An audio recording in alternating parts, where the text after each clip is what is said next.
because yeah, we talk about how the ladder combos bringing someone ever upwards, but a lot of our kit is based around bringing your opponents more left and right than anything else. Yeah, like I've said this before too, but like I feel like the matchup could, right now as it stands, it might be even. But I feel like a lot of the Bayonetta mains aren't doing the right things in the matchup, necessarily off stage. Masato is one of the few Bayonettas that I do play against that I feel like he absolutely is doing the right stuff. So we do have to wait and see if he's gonna pull that stuff against Ralphie. Now right there we saw that he went for fair one in the middle of his combo. And that's pretty atypical for these opening Bayonetta combos we're so used to seeing, but I feel like that's going to be the crux of what Bayonetta versus Cloud is going to be in this match. Fair 1, 2, and 3, using Nair to space out Cloud, trying to use that double afterburner kick we often see from Masato that goes into the same direction. All of those being tools that are going to drag Cloud in one direction or the other as opposed to just upwards. And I feel that the more that Masato's able to do that while also taking advantage of Ralphie without his limit is what's going to really give him an edge in the match. Yeah, because, you know, that's something I always tell Bayonetta mains. They're just like, oh, I don't know how to edgeguard Cloud. It's like, you know, when he doesn't have limit, you can literally just run off the stage and hold an air. Like, there's really not much Cloud can do about that, if anything at all. Although Ralphie definitely showing how it should be done in this matchup. You see he's keeping center stage as much as he can. And that's the key here. He's utilizing a lot of Nair and a lot of back air just to try and match out the further reaching moves that Masato is presenting. Because really all he's going to be able to do is reach out with Bear. And of course, up air being able to take that first blood in favor of Ralphie. Being able to attack from below is going to be one of Ralphie's greatest strengths in this matchup as well. Bayonetta doesn't really have that many great options for landing, so if you just present a big ol' hitbox in her way, she's going to be struggling and taking a lot of damage for those struggles. Yeah, absolutely. That's also something that kind of aids Bayonetta in the matchup in a kind of counteractive way, because you do have Cloud with these huge hitboxes that stay out forever, normally very strong, but Bayonetta can almost react to that in which time it on reaction if the Bayonetta player is on point. So we got to see if Masato, you know, he's going to be making those kinds of plays, but right now Ralphie, he is controlling the stage, he's holding on to limit, he's playing with a lot of confidence.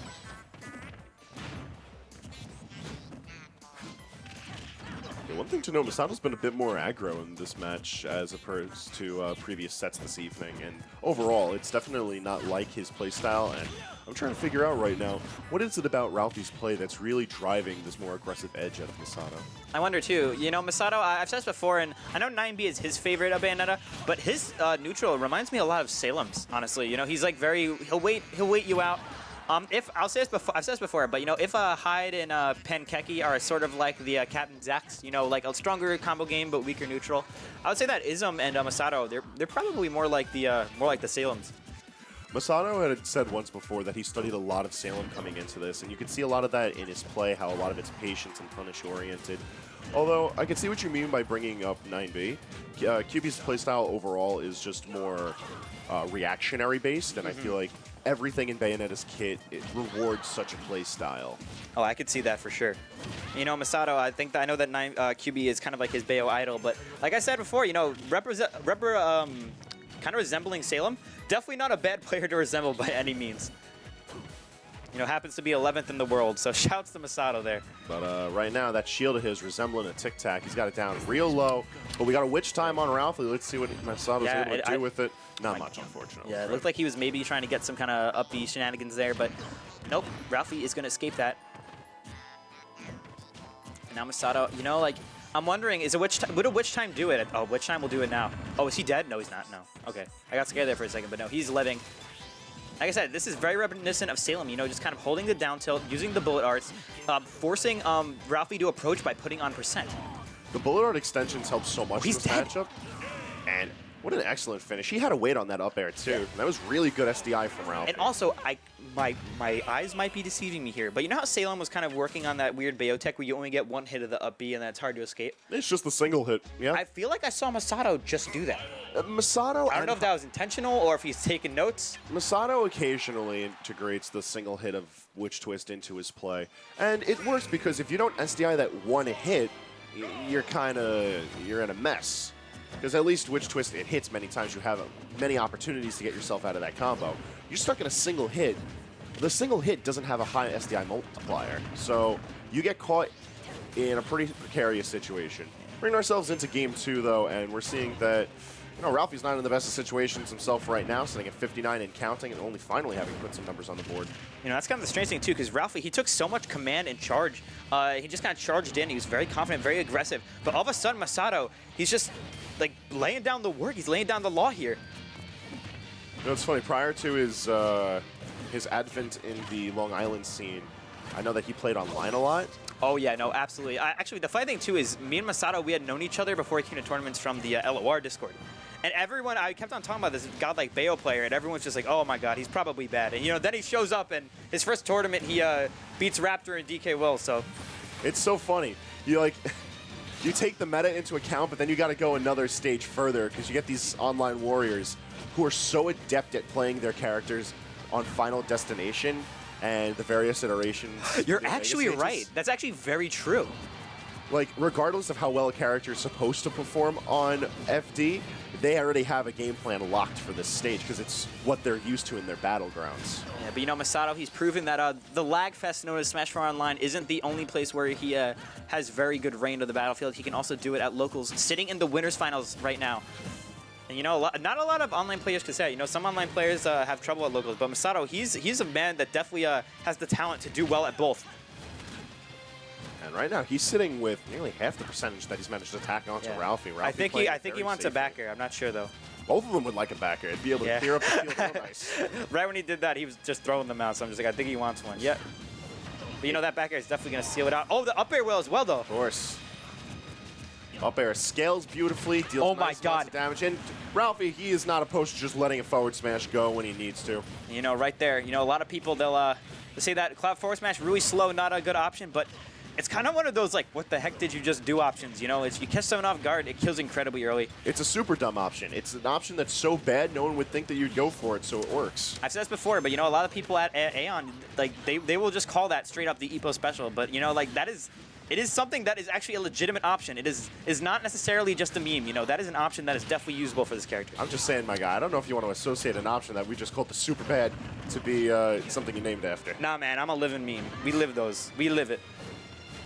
Well, getting ourselves back into the match, we got both these players at very similar percentages. Last stock, Ralphie's going to be sitting in charge of stage while he gets his limit back up. But at any point, Masato can turn this into a death sentence. Yeah, Masato's conversion game is kind of ridiculous. The golf swing, you know, it's not gonna work here, but he's holding on to the blue here. So now Masato, he's got to get back on the stage. This is going for the climb hazard. It's not gonna work though. Ralphie's getting a bit antsy now. He's trying to get these opportunities to sneak in the kills, but he needs to keep that patience that we saw him exhibit. He's dead if he has an air. Yep, he's dead. And no tech on it too. And Ralphie's not too happy with that. But this is best 3 of 5 for singles here, so he has the opportunity to bring this back. He's gonna have to bring it back from deep. Yeah, and this is what I'm kind of saying too. Like a lot of Bayonettas, like they don't do options like that, really aggressive options off stage, because I don't think that they realize that, you know, even at like very low percents, that will kill Cloud. Like there's not really much he can do about that off stage. And Masato, recognizing the situation, recognizing that there really wasn't much Ralphie could do, and just taking that game for himself. And we have a 2-0 lead in favor of Masato.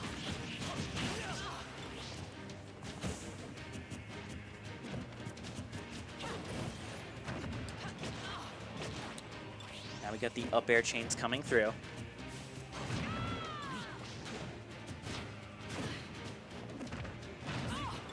Now we see Ralphie, you know, he's kind of exhibiting more of that control that we saw at the beginning of the first game, you know, keeping Masato at the ledge, not letting him even get a semblance of footing on the stage.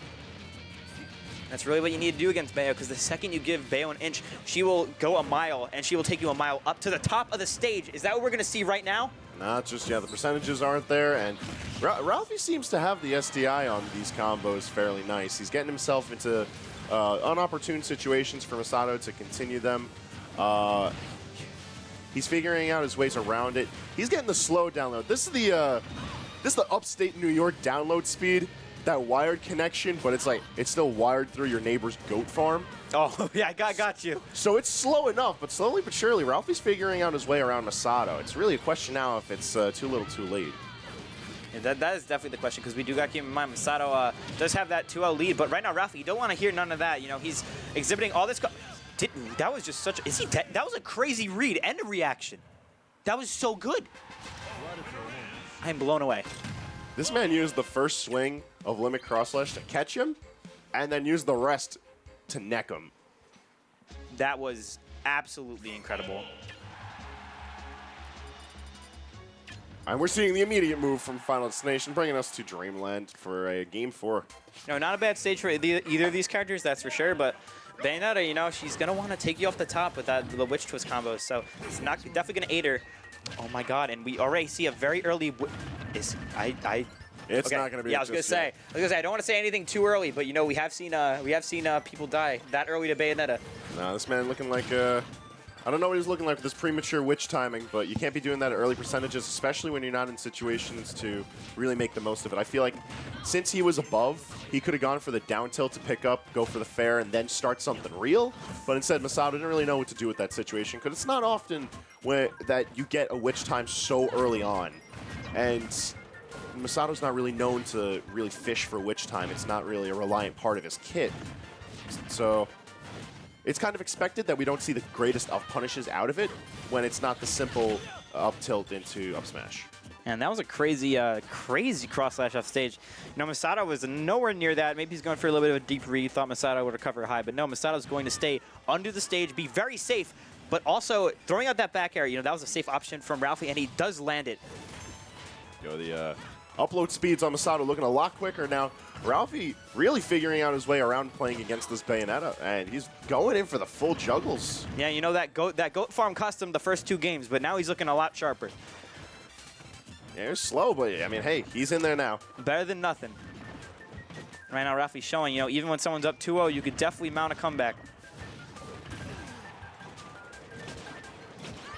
God, I thought we were going to maybe see a finishing touch or something off the up air. That is what we like to call in our friend group the Ned, because that's what he got on 0. It's kind of something that Ned likes to use a lot in his cloud play. What? Oh, is he dead? That was incredibly crisp. Oh, my God. Why everyone naming stuff after players? But, you know, I'm calling that one the Ralphie. You got to stop. You have a problem. And right now, Ralphie, you know, using that crazy... What was even going on there? That was like an air dodge read to down tilt to up B. That was ridiculous.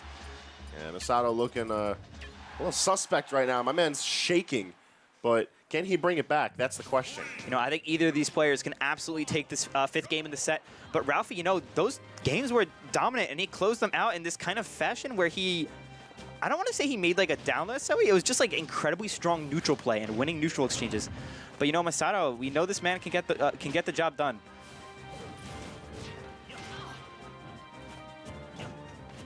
Sitting on Battlefield for Game 5. This is a rather interesting pick.